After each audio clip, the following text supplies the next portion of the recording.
There's this constant gossip going about Srimati Radharani. I guess in that sense, ISKCON is reflecting the spiritual world. There's so much gossip goes on in this movement as well. Not necessarily spiritual or transcendental. Anyhow, there's a lot of gossip just because of her movements, activities, and it really causes Radharani quite a bit of distress.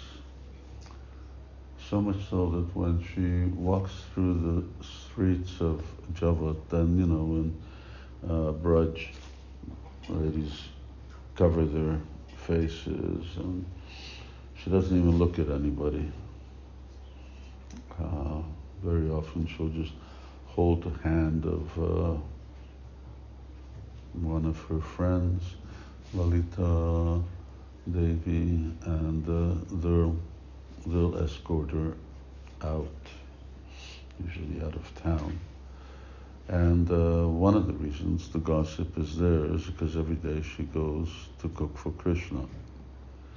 So this is like really, really highly irregular.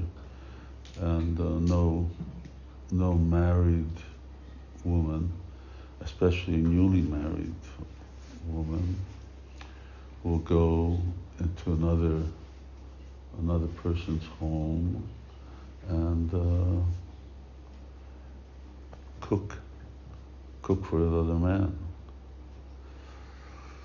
So, but what dominates the issue here is the seniority or the authority of Mother Yashoda.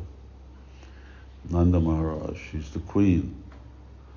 And aside from her, then there's Jogamaya, who also supports this idea because, well, why can't someone else cook?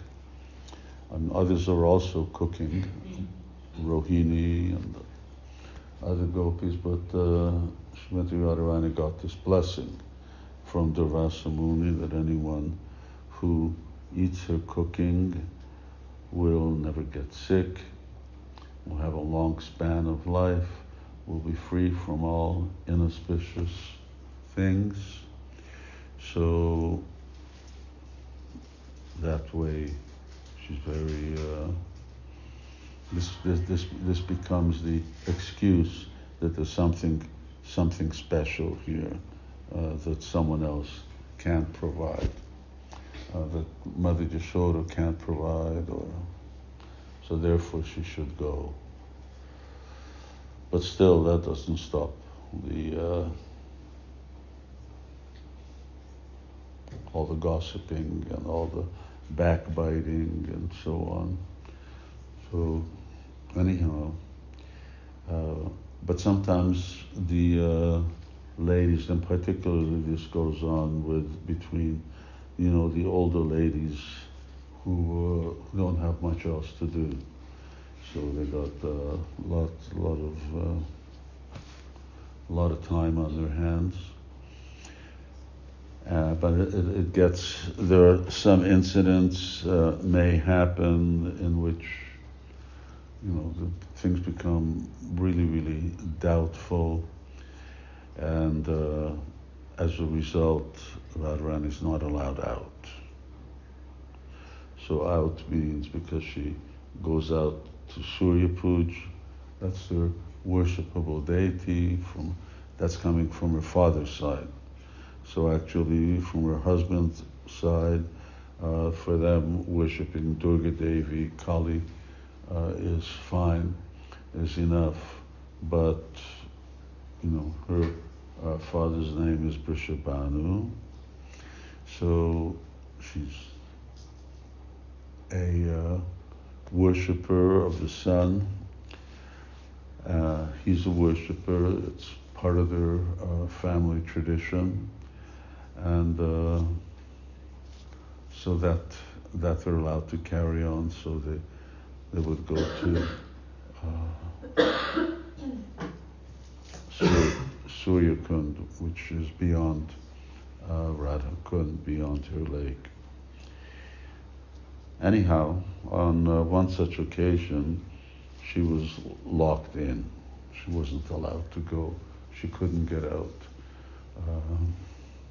Can't leave the confines of the house, which means also the courtyard, and there's a courtyard, there's a wall, and then there's gate with chowkidar at the gate. So he has instructions: don't let Radha out. So, all right, then she can't get out. So when that news gets to Krishna, Krishna's very upset. All right, he waits 1 day, 2 days, 3 days, and at a certain point it becomes too much. How am I going to live like this? And he becomes very morose. So when he's morose, then there's no, how can the cowherd boys have fun? Because Krishna's, spoiling the good atmosphere. They don't relate. There are 4 types of cowherd boys: servants, jokers, those who are on equal level, and those who are the Param Prishta Sakas, the Krishna's closest friends, like Subal. So of these, 3 are neuters, or like neuters. Neuters means someone who doesn't have any sex. Like what are they called? That don't have sex? Male? Eunuchs. So something like eunuchs. They're not, but they don't have any kind of attraction or feeling towards the opposite sex. So, yeah. Anyhow, still Krishna's spoiling the fun, so they say, okay, we want to do something. If he's so distracted by Radha, by this girl, then we'll try to help out. So the strategy is that Subal's about 12 and a half years old, compared to Krishna, who's, at least in his eternal age, is just short of 16 years. So Subal looks very much like Srimati Radharani. He has the same golden complexion, the same beautiful eyes. His eyes are also dark blue, and so on. And there are other pastimes where, he's mistaken for Srimati Radharani, either by purpose or just by accident. So the scheme is that Subal, as dressed as a cowherd boy, he races he chases a little calf into their courtyard, and actually into the women's court. I mean, women's court is not possible because it's up the stairs. Anyway, but into the house, and he comes, and Jatila, mother-in-law, but what are you doing? He says, I came here to catch one of our little calves, newborn calf, just ran wild and ran into, he's somewhere here, he ran into, so it's the courtyard. They come in, and then there's the house in which there's a deity room and a big kitchen and prep rooms and storage room, and then accommodations. Jatila lives downstairs because Radharani is upstairs. So he's somewhere in here. So then they go look for him, and he goes pretending that he's looking for her. So Jatila's, all right, you go find him and then take him out. So he runs upstairs, and the calf is in there. He catches the calf. He ties him down. He goes upstairs, tells Radharani, okay, or he takes the calf and he carries the calf upstairs, and he tells Radharani, okay, the scheme is now you get dressed up as me, because he looks like her. That also means that she looks like him. So then she dresses up in his clothes. He puts on sari and everything, and he has longish hair anyway, but the hair's braided in the back, and he puts on earrings and the jewelry and everything. And of course the calf is necessary for two reasons. One reason is because he's the reason for getting in. But there's, one anatomical difference between Subal and Srimati Radharani, and that is that she has to cover her chest, so she carries, and of course one problem is that she can't speak. She doesn't have a boy's voice. So, but anyway, she goes and she's going out, and Jatila sees her, and she doesn't talk. She just, oh, you got the calf.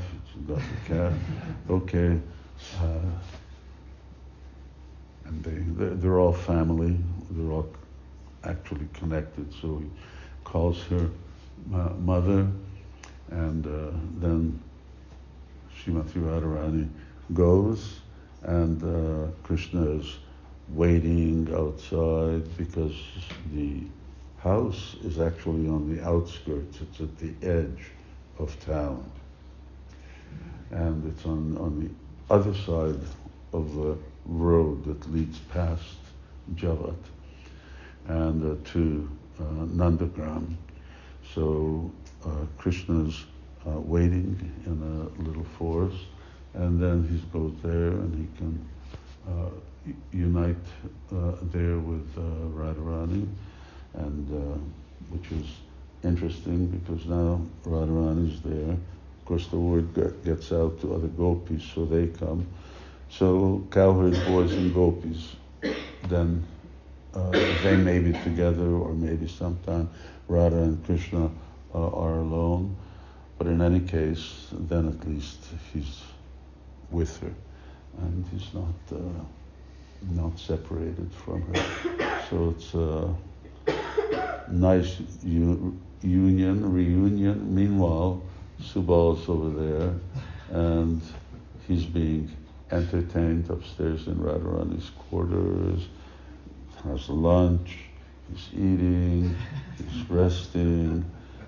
Somebody massages, one of the gopis massages his feet, and he's, living like a king, but he's dressed up as Srimati Radharani. And then once again, it's time to return. So again, poor little calf, he's like scared. He's gotten scared now. He's chased in again to the house, and again he says, "This calf must really like your home." She's run in. She's here again. He says, "Well, catch him and keep him out of this house." So then again they come. They change clothes, and then Subal really comes out, and then Srimati Radharani's up there, So that's a pastime. All these pastimes are so unique. Krishna or Yogamaya dreams up all of these wonderful, wonderful pastimes that are so full of, they're so full of rasa, they're so full of taste, and they're so full of affection and love between Radha and Krishna and everybody else. Then they're unlimited. They're just going on, so many, it's not possible to write them all down. So Vyasadeva wrote a few, but even then it was really a few. Acharyas wrote some. Ultimately they're unlimited. Gopa. So it is the Ashtami today. So it's another Ashtami. And auspicious things take place on the 8th. So we're privileged to be able to enter into one of these pastimes. Why? So we can think about them, we can remember them. And here we see that actually it's Srimati Radharani and Subal who play the major roles in this Leela, and get to know them better. Nectar of Devotion, Bhakti Rasamrita Sindhu. Then there's description of the cowherd boys and description of Subal and how he looks, 12 and a half years old, very, very beautiful, and it's like that, just 3 years younger than Krishna, but still very, very intimate friend. Whereas Sridham is same age as Krishna, an elder brother of Srimati Radharani, and he's in this, he's in this, as I mentioned, this third category of sort of arrogant and takes the role of Krishna sometimes in the pastimes by taking the role, not like Subal took the role here, but he's able to speak to others as if he were Krishna himself, conveys Krishna's wishes and desires. Well, that may have been it is our class for today. Tava katamrita tapta jivanam kavibiriditam kaumasapaham shravanamangalam srimad-adatam bhuvi grinante bhurida jana. Tava katamrita, this kata, it is like tava kata. So the kata or talks about Krishna, this is amrita, this is nectar. Not heavenly nectar, not even nectar of Vaikuntha, but this is special type of nectar that you don't pour in your mouth, you put it in your ears. Tava kata amrita, it is such amrita. Tava kata amrita tapta jivanam, and it is the sustenance of living entities. So Śrīmad Bhagavatam, the whole point is they didn't eat, they didn't drink, they didn't sleep. Did they go to the bathroom? Well, Vyasadeva did, we know that. I don't know whether Shukadev or Maharaj Pariksit did, but Tava katamrita tapta jivanam. But this is what we should, this is what they were living by. They weren't living by food or drink or anything, they were living by Krishna's pastimes.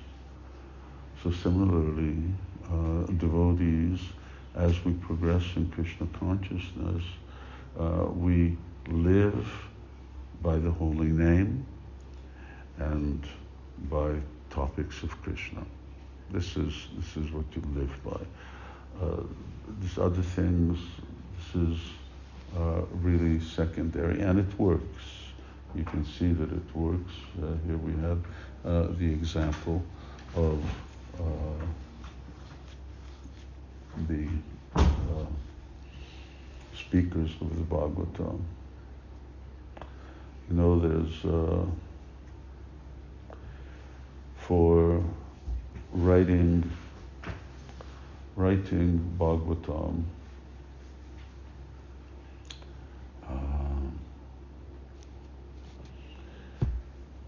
Vyasadeva went to enlist Ganesh.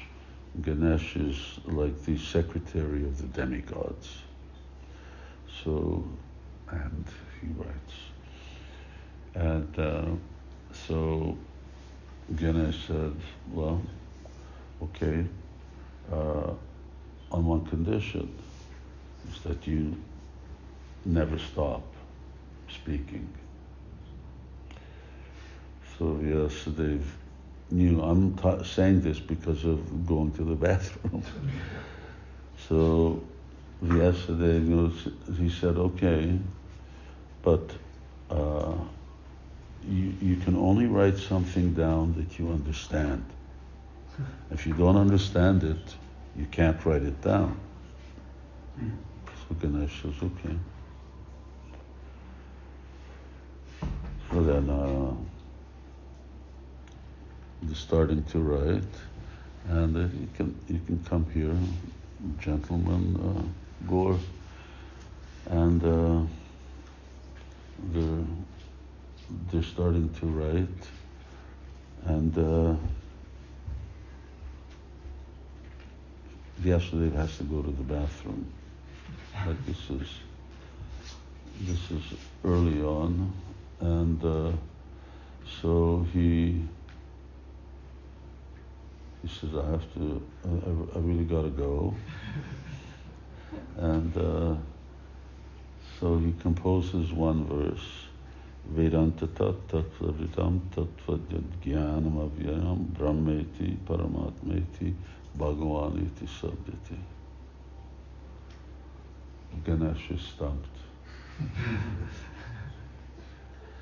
Simultaneously, there Brahmeti, Paramatmeti, Bhagavaniti, Sabdati, Vedanta Tattva Tattva Jnanam Avyayam, Brahmeti, Paramatmeti. So he's thinking. So Vyasadeva says, okay, I'm going. So he goes to the bathroom, comes back, sits down. Finally Ganesh figures it out, and they continue on writing. So at least Vyasadeva did go to the bathroom sometimes, even if, who knows, we don't read about those topics. So yes, Tavakatam Tatapta Jivanam Kavibhiritam Kalmasapaham Shravanam Mangalam Srimadatam Bhuvi Grinante Durida Janaha. And those who distribute this message of Krishna's pastimes, they are Bhrida Janaha. They are the most greatest, most munificent benefactors of people. Okay, now we sing Damodarastaka. Jai Śivarāma ki Jai, Jagannath Swami ki Jai, Shri Panchatattva ki Jai, Jai Nishai Gaur Premanandi.